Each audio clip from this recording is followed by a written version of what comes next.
હવે આપણે જોશું ઘરેલું વિદ્યુત પરિપથ એટલે કે આપણા ઘરમાં વિદ્યુત પ્રવાહનું વહન કેવી રીતે થાય છે, પરિપથની ગોઠવણી કેવી રીતે થાય છે। તો સૌથી પહેલા આપણે શરૂઆત કરીએ કે પાવર સ્ટેશનમાંથી આપણા ઘર સુધી જે વિદ્યુત પ્રવાહ માટે વાહક તાર આવે છે તે બે આવે છે, બે વાહક તાર। એક લાઈવ વાયર કે જેના પર લાલ રંગનું અવાહક પડ હોય અને એક ન્યુટ્રલ વાયર કે જેના પર કાળા રંગનું અવાહક પડ હોય। આપણે જોઈએ લાઈવ વાયર અને બીજો કયો છે તો કે ન્યુટ્રલ વાયર। આના પર લાલ રંગનું અવાહક પડ હોય, આના પર કાળા રંગનું અવાહક પડ હોય। હવે ત્રીજો વાયર વાહક તાર કે જે આપણા ઘરની બાજુમાં ખાડો ખોદી અને તેમાં ધાતુની પ્લેટ મૂકી અને અર્થિંગ સ્વરૂપે આપણે લીધેલો હોય છે તે ત્રીજો વાયર છે અર્થિંગ વાયર। કેવો વાયર? Earthing wire. હવે આ ત્રણેય વાયરમાંના આ બે વાયર છે એ મીટરમાં જશે। કેમાં જશે? મીટરમાં। કેમાં જશે? મીટરમાં। વિદ્યુત મીટરમાં લાઈવ વાયર અને ન્યુટ્રલ વાયર દાખલ થશે અને અર્થિંગ વાયર છે એ મીટરમાં દાખલ થશે નહીં। ત્યારબાદની રચનામાં આવશે મેઇન બોર્ડ। અહીંથી આ બંને વાયર આમાં દાખલ થશે અને અર્થિંગ વાયર આવશે।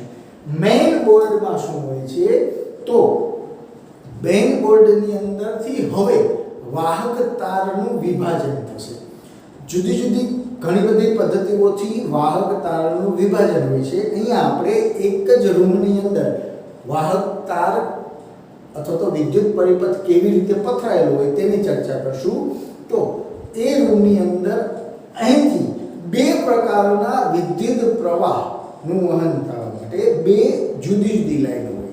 એક લાઈન છે 5 એમ્પિયર માટેની હશે અને બીજી લાઈન છે 15 એમ્પિયરની લાઈન હશે।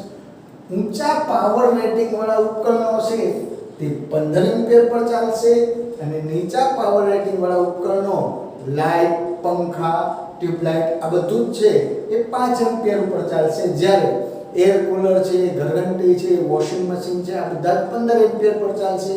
એટલે બે અલગ અલગ વિભાજન થશે। દરેકમાં આ અહીંથી મીટરમાંથી જે લાઈવ વાયર અને ન્યુટ્રલ વાયર આવેલો છે તે અહીંયા મૂકેલા ફ્યુઝમાં દાખલ થશે। તેવી જ રીતે 5 એમ્પિયર માટેના પ્રવાહ માટે પણ ફ્યુઝમાં દાખલ થશે। હવે અહીંથી કુલ કેટલા વાયર નીકળે તો બે અહીંથી અલગ પડશે, બે અહીંથી અલગ પડશે અને એક વધારાનો કયો છે તો કે અર્થિંગ વાયર। હવે આપણે માત્ર 5 એમ્પિયરની ચર્ચા કરીએ તો 5 એમ્પિયરનો વિદ્યુત પ્રવાહ આગળ વધશે। હવે હું જો ખાસ બાળકો ધ્યાન રાખશો આ આપણા માટે કયો વાયર છે તો કે ન્યુટ્રલ વાયર છે। ન્યુટ્રલ વાયર છે, આ છે લાઈવ વાયર છે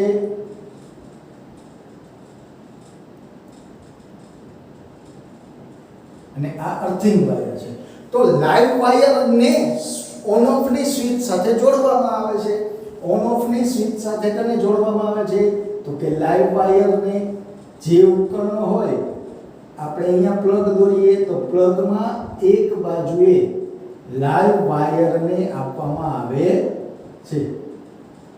અર્થિંગ વાયરને ક્યાં આપવામાં આવે છે પ્લગમાં તો કે એક્ઝેક્ટ વચ્ચે।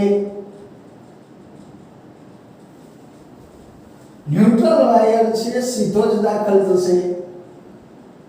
અહીંયા સ્વિચની અલગ કરવામાં આવે છે, લાઈવ વાયરને સ્વિચથી અલગ કરવામાં આવે છે।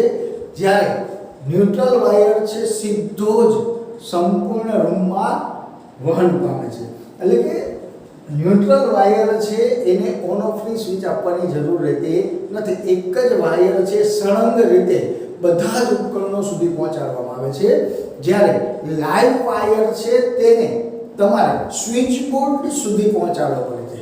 સ્વિચ બોર્ડમાં હવે જો એ બાળકો કે માની લઈએ કે આપણે આ સ્વિચ બોર્ડ છે, આ જુદી જુદી સ્વિચો છે અહીંયા, તો અહીંયા શું થશે તો કે લાઈવ વાયર દાખલ થયું. લાઈવ વાયર છે સ્વિચમાં આ સળંગે સળંગ ઉપર આવશે. દરેક સ્વિચમાંથી, જો ખાસ ધ્યાન રાખજો, દરેક સ્વિચમાંથી જુદા જુદા ઉપકરણો સુધી આ લાઈવ વાયરને પહોંચાડવામાં આવે છે. એટલે મેઇન બોર્ડમાંથી કુલ કેટલા વાયરો આવે છે? તો કે 3 વાયરો. લાઈવ વાયર, ન્યુટ્રલ વાયર અને અર્થિંગ વાયર. લાઈવ વાયર છે તેને ક્યાં લઈ આવવાનો હોય છે? તો કે કમ્પલસરી સ્વિચ બોર્ડ સુધી લઈ આવવાનો જરૂરી છે. ન્યુટ્રલ વાયરને સ્વિચ બોર્ડમાં તો લાવવાનો જ છે, કારણ કે અહીંયા આપણે પ્લગ મૂકેલા હોય છે.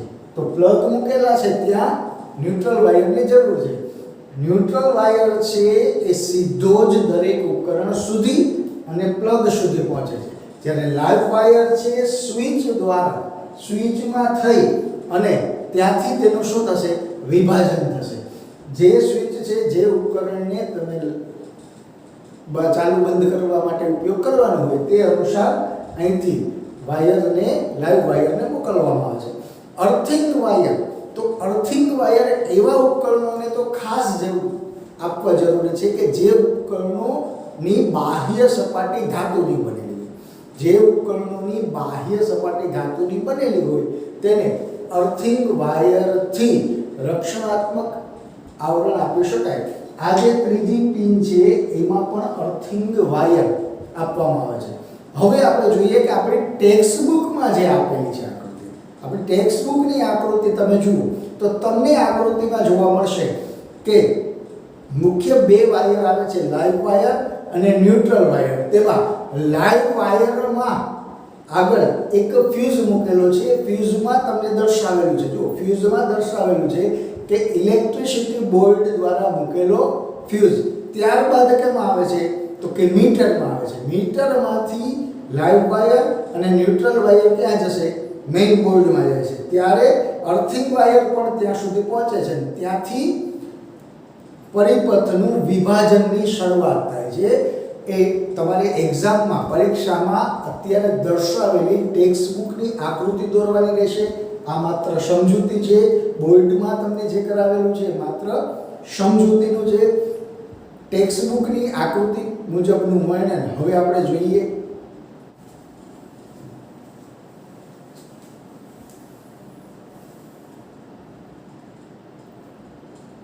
ઘરેલું વિદ્યુત પરિપથ આપણે આકૃતિમાં સમજી લીધા બાદ હવે આપણે તેને પ્રશ્ન સ્વરૂપે સમજીએ.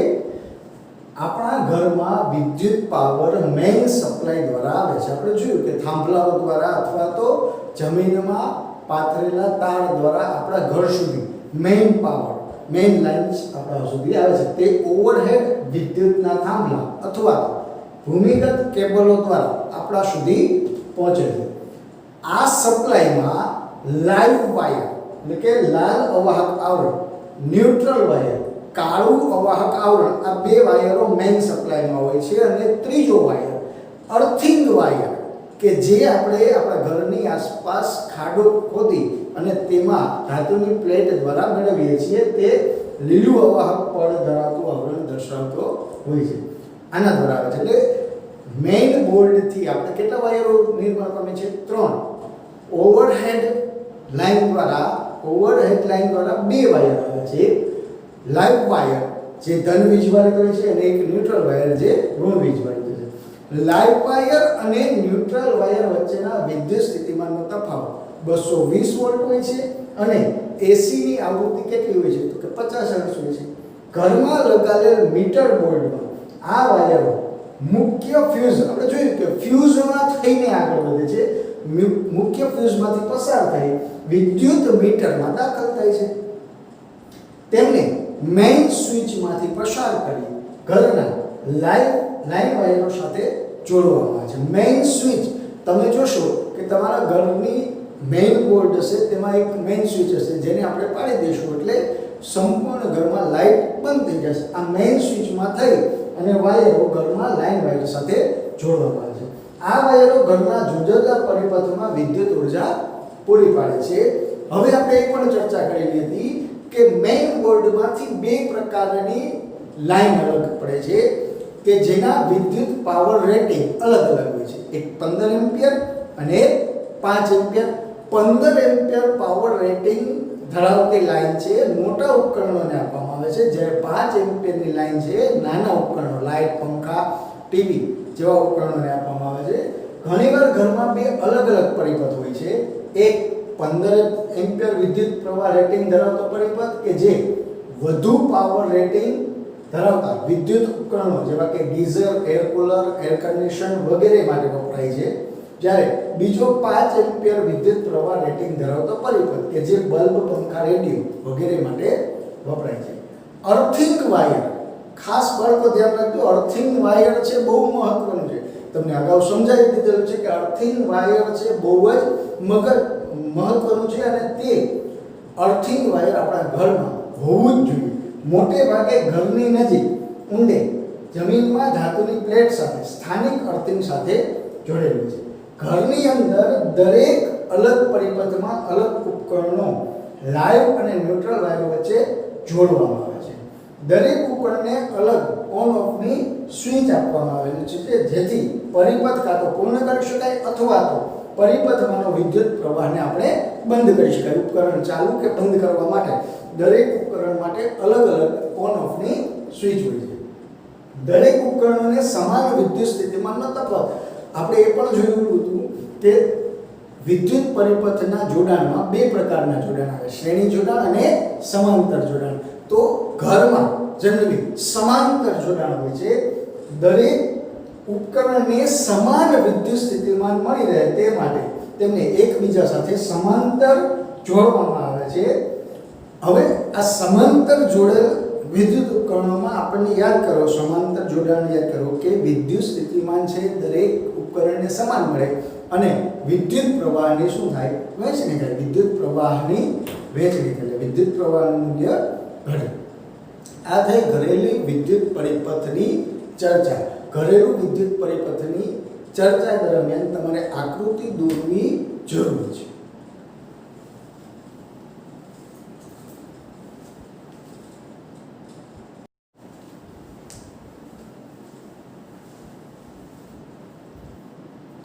હવે આપણે ભણવાનું છે ફ્યુઝ. તો ફ્યુઝ વિશે તમે જાણો છો, અગાઉના પ્રકરણમાં આપણે આવી ગયું છે કે ફ્યુઝ છે વિદ્યુત પ્રવાહની તાપીય અસર પર કાર્ય કરતું ઉપકરણ છે અને ફ્યુઝને હંમેશા પરિપથમાં મેઇન લાઇન સાથે શ્રેણીમાં જોડવામાં આવે છે. એ અગાઉ આપણે અભ્યાસ કરી ગયા છીએ.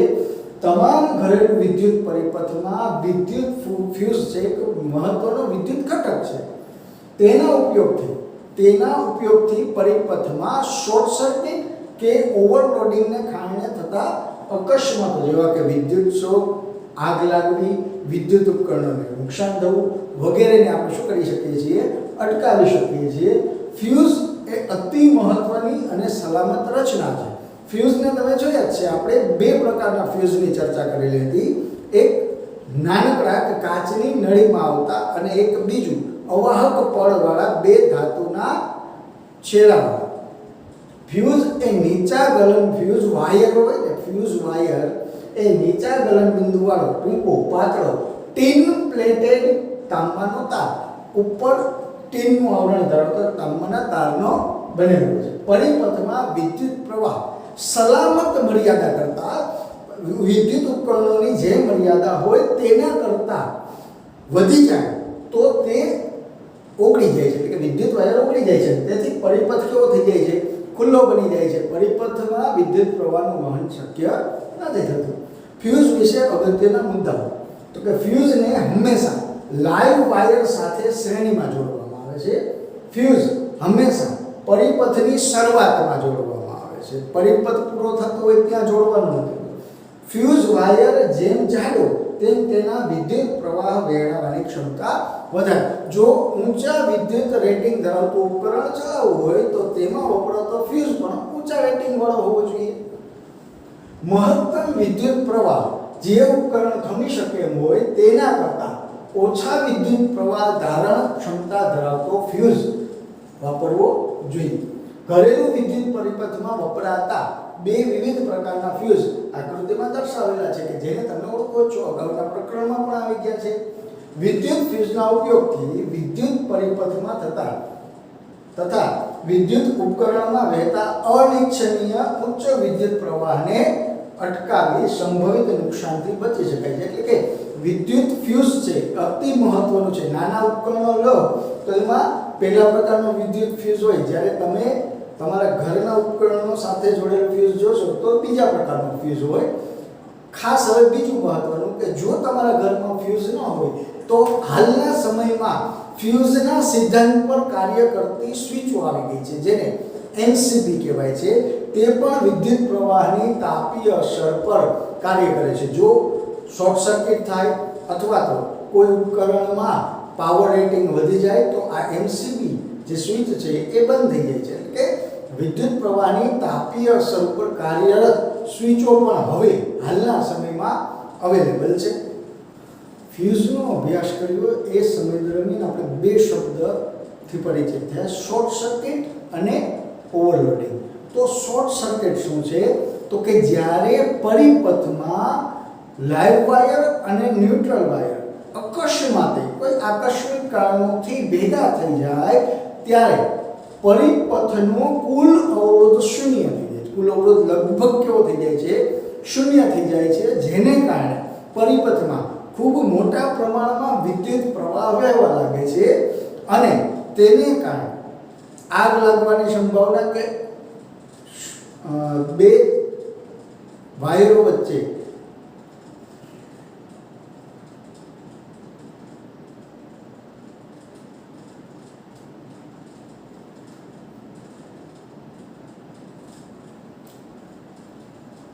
ફ્યુઝના પ્રશ્નમાં આપણે બે શબ્દ ભણ્યા છીએ, શોર્ટ સર્કિટ અને ઓવરલોડિંગ. તો શોર્ટ સર્કિટ શું છે? શોર્ટ સર્કિટનો અર્થ થાય છે કે જ્યારે પરિપથમાં લાઇવ વાયર અને ન્યુટ્રલ વાયર આકસ્મિક કારણોથી ભેગા થઈ જાય ત્યારે પરિપથનો કુલ અવરોધ શૂન્ય થઈ જાય. પરિપથનો કુલ અવરોધ કેવો થઈ જાય છે? શૂન્ય, જેને કારણે પરિપથમાં ખૂબ જ ઊંચો વિદ્યુત પ્રવાહ વહેવા લાગે છે, જેને કારણે પરિપથમાં તાર છે ગરમ થાય છે, ઉષ્મા ઉર્જા ઉત્પન્ન થાય છે, ગરમ થાય છે અને આ ઘટનાને આપણે શોર્ટ સર્કિટ કહીએ છીએ. શોર્ટ સર્કિટને કારણે આગ લાગવાના પ્રશ્નો પણ નિર્માણ પામે છે. તીખારા થતા હોય, તણખાઓ જતા હોય એ તો તમે જોયેલું જ હશે, પણ શોર્ટ સર્કિટને કારણે આગ પણ લાગી શકે છે. શોર્ટ સર્કિટ, જો લાઇવ વાયર અને ન્યુટ્રલ વાયરનું પ્લાસ્ટિક આવરણ તૂટી જાય ત્યારે બે વાયર કાં તો સીધી રીતે અથવા તો કોઈ વાહક દ્વારા સંપર્કમાં આવે છે. આમ લાઇવ વાયર અને ન્યુટ્રલ વાયરનું એકબીજા સાથે સંપર્કમાં આવવું તેને આપણે શું કહીએ છીએ? શોર્ટ સર્કિટ કહીએ છીએ. આ કિસ્સામાં પરિપથનો અવરોધ લગભગ શૂન્ય થઈ જાય છે. પરિણામ પરિપથમાં મોટા મૂલ્યનો વિદ્યુત પ્રવાહ વહેવા લાગે છે, તેથી વાયર ખૂબ જ ગરમ થાય છે અને આગ પણ લાગી શકે છે. હવે બીજો શબ્દ ઓવરલોડિંગ. ઓવરલોડિંગ શબ્દ ઓળખો છો તમે? શબ્દને ઓળખો છો? ઓવરલોડિંગ એટલે કે એકી સાથે મોટા મૂલ્યના પાવર રેટિંગ ધરાવતા જાજા બધા ઉપકરણો ચાલુ કરવામાં આવે ત્યારે પરિપથમાં મોટા પ્રમાણમાં વિદ્યુત પ્રવાહ વહેવા લાગે છે. ઘરેલું વાયરિંગમાં અમુક સમયે વહેતો વિદ્યુત પ્રવાહ વપરાતા વિદ્યુત સાધનના પાવર રેટિંગ ઉપર આધારિત હોય છે. જો ઉચ્ચ પાવર રેટિંગ વાળા ઘણા બધા વિદ્યુત સાધનો જેમ કે વિદ્યુત ઇસ્ત્રી, વોટર હીટર, એર કન્ડિશનર વગેરે એક સાથે ચાલુ કરવામાં આવે તો તે સાધનો પરિપથમાં ખૂબ જ મોટા પ્રમાણમાં વિદ્યુત પ્રવાહ વહેંચે છે. આને શું કહીએ છીએ? આપણે ઓવરલોડિંગ કહીએ છીએ. તેથી ઘરેલું વાયરિંગમાં તાંબા અથવા તો એલ્યુમિનિયમના વાયર મોટા પ્રમાણમાં વિદ્યુત પ્રવાહ વહેવા માંડે એટલે વાયર છે અતિ ઊંચા તાપમાને ગરમ થાય છે અને તેનાથી આગ પણ લાગી શકે છે. એટલે બને એટલી કાળજી રાખવાની છે કે જેથી કરીને ઓવરલોડિંગ થવાની સંભાવનાઓ ઘટે.